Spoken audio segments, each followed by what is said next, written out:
Good morning, students. Welcome to our SST class. Today we are going to start a new chapter, that is chapter 8, page number 62, and the name of the chapter is Motions of the Earth. In this chapter we are going to discuss about the axis of the earth, about the rotation and revolution of earth and its effects also, and leap year and how the seasons are happening, and at the end the rhythm of the earth's movements. Okay, so let us start. Page number 62. Everybody follow your book. Before starting the chapter, you will get one table or one box. Like every day, we will have to do this one fast. This is your activity. The earth spins on its axis. You will have to do this experiment to understand what an axis is. So for that, you need a bangle and a table tennis ball. What you will do first, you will spin the bangle. You will see a central line around which the bangle is spinning or moving. This is the axis of the bangle. And the axis does not exist actually. It is an imaginary line. Now you will have to label the axis in this picture of a spinning bangle. Can you see the picture of a spinning bangle? Okay. You will take a pencil and you will draw the axis here. Next, you will take your ball, the tennis ball, and you will spin the ball. What will happen? It will also spin around an axis, but you will not be able to see that. Okay? So that's all about your activity. You will do it by yourself. Now let us move to the chapter. The earth's axis. Like the ball, the earth also spins or rotates around its axis. We cannot see this axis. Now look at a globe, which is a model of the earth. What is a globe? Globe is a model of the earth. And if you look at the globe, it will help you to understand some more things about the earth. First of all, the axis of the globe is tilted. Tilted means slanting, not straight. It is not vertical. If you see the axis of the globe, can you see the axis of the globe here? Yes, at the top and at the end, that point. Sorry. The axis of the earth is also tilted in the same way. The way the axis of the globe is tilted, in the same way the axis of the earth is also tilted. The axis of the globe passes through the top and the bottom of the globe. In the same way, the axis of the earth passes through the north and the south of the earth. In the north, this point is called the North Pole. In the south, it is called the South Pole. Now we will move to page number 63. The earth always spins in the same direction around its axis. That is from west to east. So, from which side to which side the earth is moving or spinning? From west to east. Spin the globe to see how this happens. The diagram shows you the axis and the two poles of the earth. Can you see the diagram? Even on page number 63, you can see the axis in this picture, the North Pole and South Pole also. And there is a red arrow line. Can you see that? Yes, on the earth. That line is dividing the earth into two parts almost, isn't it? Into two halves, whatever. This arrow line is showing, or this arrow is showing that the earth is moving or spinning from west to east. Clear? And it is also showing that the tilted axis of the earth is there. And the North Pole and South Pole are also mentioned. Now the spinning movement of the earth is called rotation. Next topic is rotation causes day and night. The earth takes 24 hours to complete one rotation. This is what happens during a rotation. Just follow the picture of day and night, all of you, in your book. As the earth rotates, the parts of the earth facing the sun get light. Can you see the parts of the earth facing sun? Yes, that part is getting light. These areas have day. So the part of the earth which is getting light is having daytime.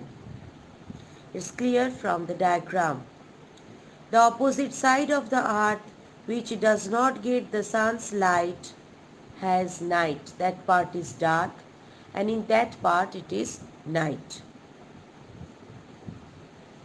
During the 24 hours that the earth takes for one rotation, every part of the earth will have day and night. One complete day on earth is 24 hours long because the earth takes 24 hours to complete one rotation. The earth spins continuously, so we have a continuous cycle of day and night. There is no gap in between. Now, the next topic is revolution. But before that, just follow the yellow box given below. Think and answer.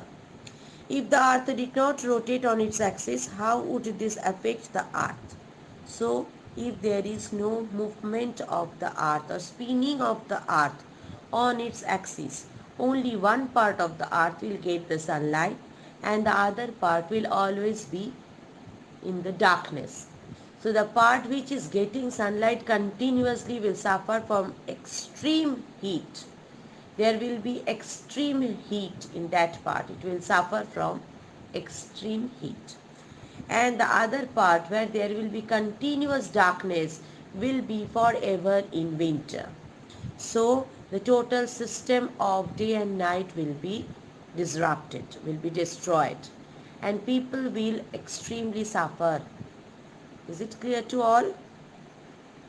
Why is the Earth's rotation important for us? So for maintaining our health, our life, our way of living, it is very important for us to have day and night. And for that, what is necessary? Earth's rotation. Okay? Now we will move to the next topic, revolution.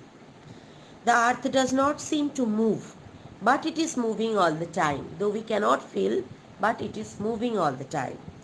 It rotates on its axis. At the same time, it also moves around the sun in its orbit. Remember the chapter of science last week. All the planets are having their orbit, and who is at the center? Sun is at the center. And all the planets are moving in their orbit, centering around the sun. This movement is called revolution. It takes 365 days and 6 hours to complete one revolution around the sun. This is why a year usually has 365 days. So for one revolution, Earth needs 365 days, 6 hours. I hope it is clear to all. Let us move to page number 64. You can see a beautiful diagram given over there. Isn't it? Everything is clear in this diagram. The orbit, the earth, the sun, everything. And in this diagram what is shown? The earth revolves around the sun. Okay, now we will read about leap year. A year usually has 365 days.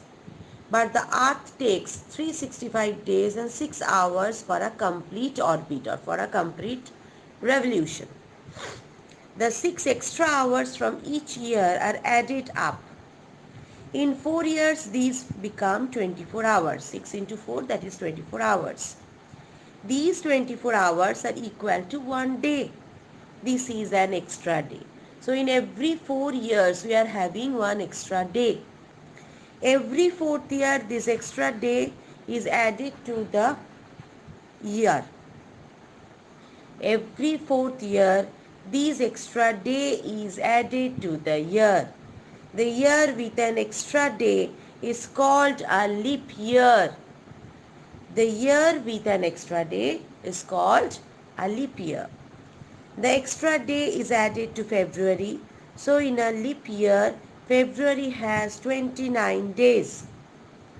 A leap year has 366 days and it comes every 4 years.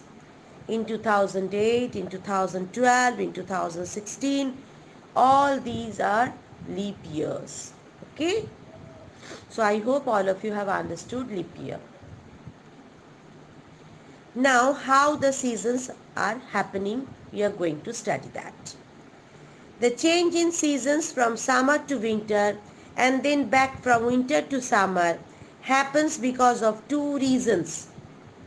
The tilt of the Earth's axis, the orbit of the Earth around the Sun. Okay? So these two are the reasons.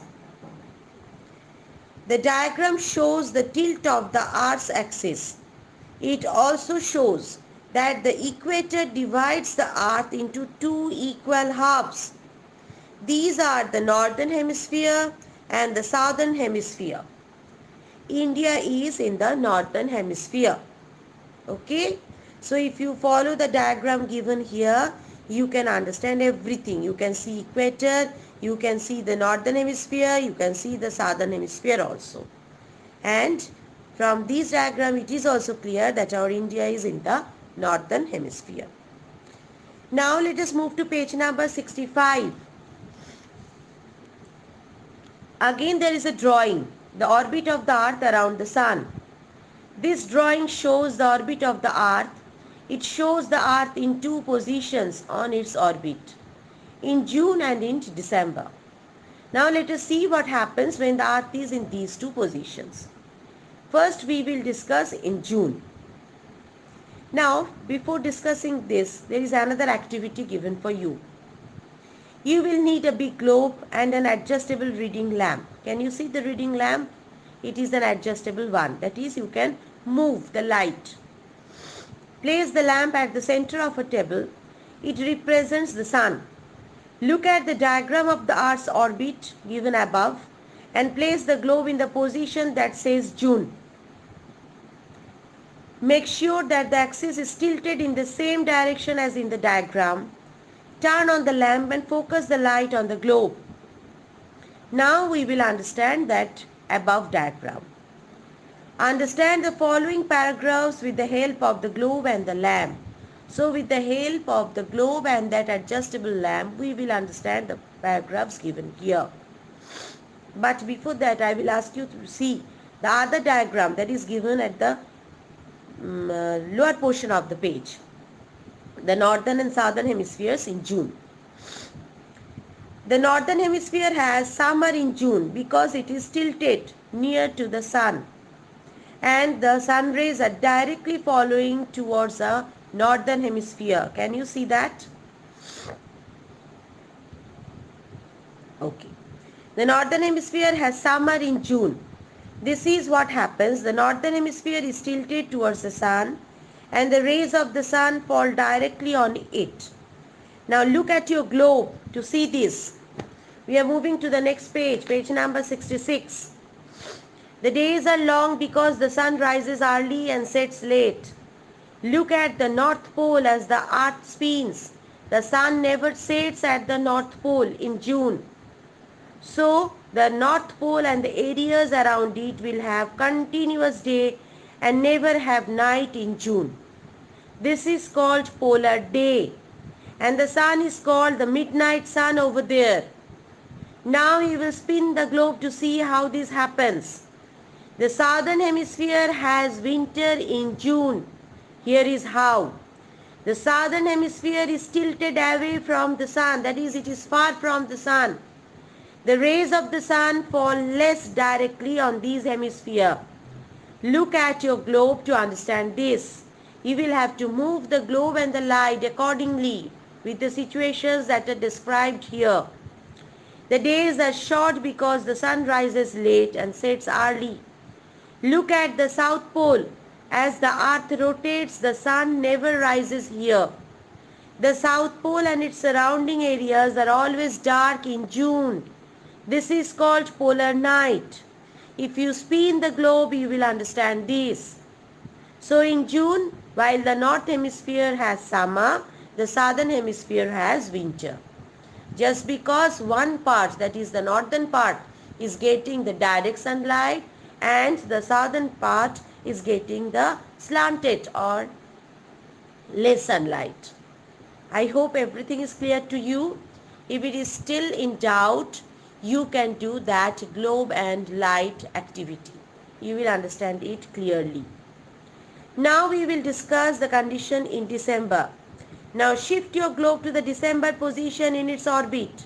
This is the opposite of the June position. Remember, in December position, everything is just opposite of the June position.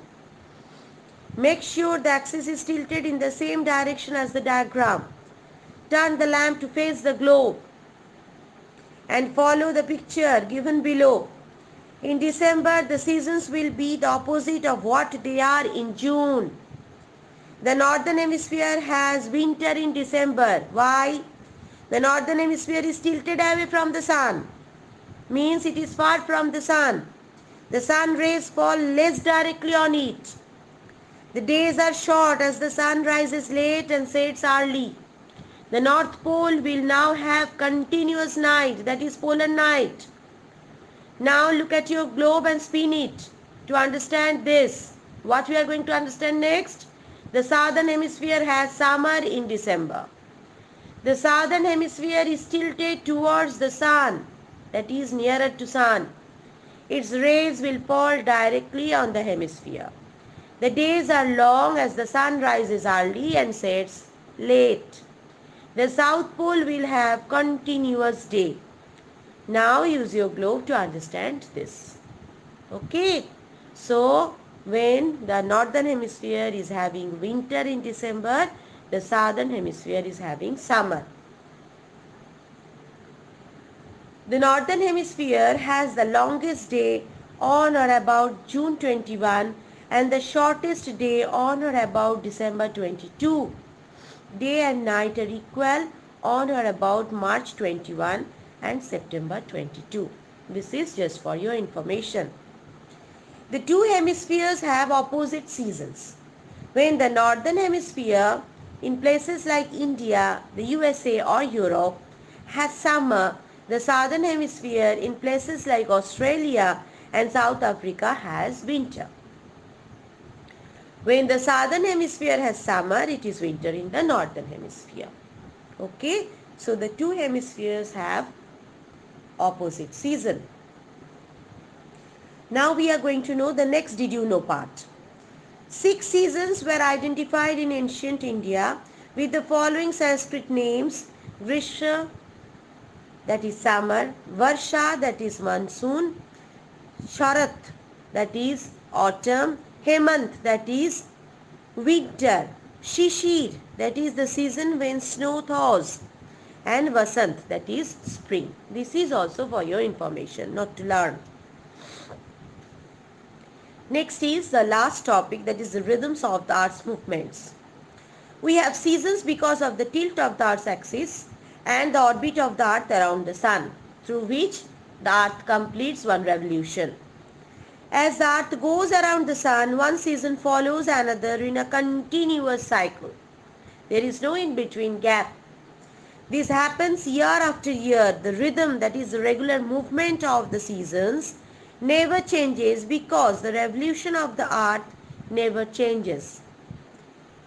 In the same way, the rhythm of day and night remains the same because the Earth always takes 24 hours for one rotation. Now we will move to page number 68. The rhythms of the Earth's movements are important for us because our lives are affected by the seasons and by the daily pattern of day and night.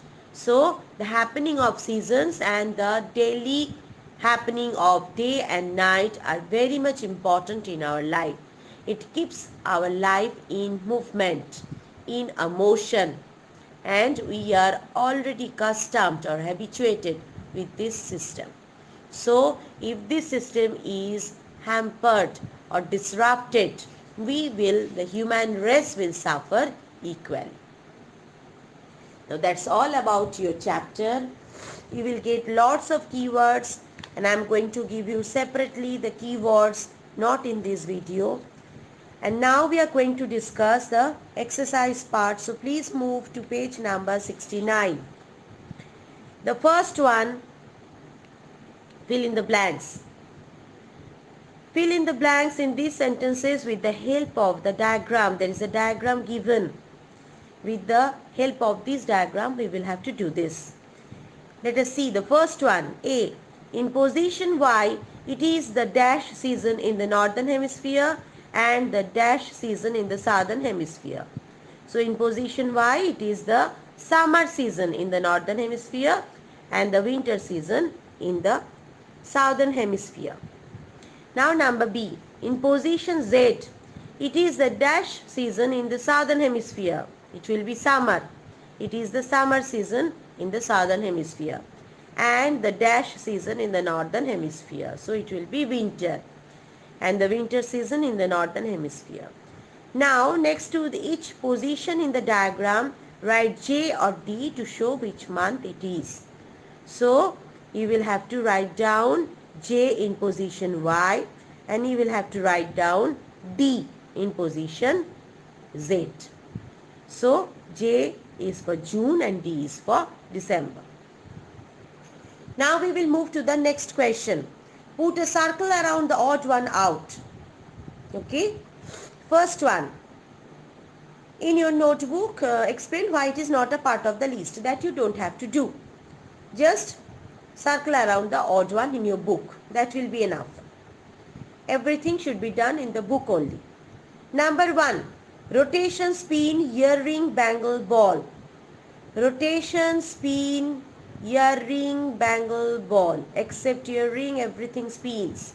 So, put the circle on earring. Next, number 2. 29 February, orbit, leap year, 366, sun's rays. So, everything is related to the leap year except sun rays. So, you will circle around sun's rays. Number 3. Day and night, spin, DZ, axis 24 hours. Which is the odd one? DZ. Put a circle around DZ. Number 4. 1 year, revolution, 365 days, 6 hours, celebration, orbit. This is very easy. You can also do it by yourself. All of them are related except celebration. So put a circle around celebration. Number 5. Winter, polar night, polar bear, hemisphere tilted away from the sun. All are related except polar bear. So put a circle around polar bear. And next we will move to number C. That is write true or false. You will not have to correct the false sentences in your notebook. Only write true false in your book. The axis is an imaginary line running from north to south through the center of the earth. Yes, this is true. Next is the earth's axis is tilted slightly. Very true. Number 3, the earth rotates from east to west. False. It is rotating from west to east. Number 4, the earth completes one revolution in 366 days. No, this is only for leap year. So this statement is false. Number 5, the seasons are opposite in the two hemispheres. Yes, when we are having summer in northern hemisphere, we are having winter in southern hemisphere. So this statement is true. Number 6, the rhythms of the earth's movements never change. Very true. That is why we are continuously having the seasons, circle of seasons and day and night also. So number 6 is true. Let us move to the next one, the last objective type question in this chapter. Choose the correct answer. Number 1. One reason for the seasons is the rotation or revolution of the earth, and the correct answer is revolution of the earth. Number 2. The sun rises early and sets late in summer or winter? In summer. Number 3. The sun rises late and sets early in summer or winter? The correct answer is winter. Number 4. In winter, the polar regions have continuous night or day and night? The correct option is continuous night. Number 5. In winter, the sun's rays are more direct or less direct? And the correct answer is less direct. So that's all about the exercise. All of you will do it in your book. Question answers will be provided separately for writing in the copy. So all of you read the chapter thoroughly and learn the answers of objective type questions also. Keywords I am sending separately. That's all for today. Take care. Stay well.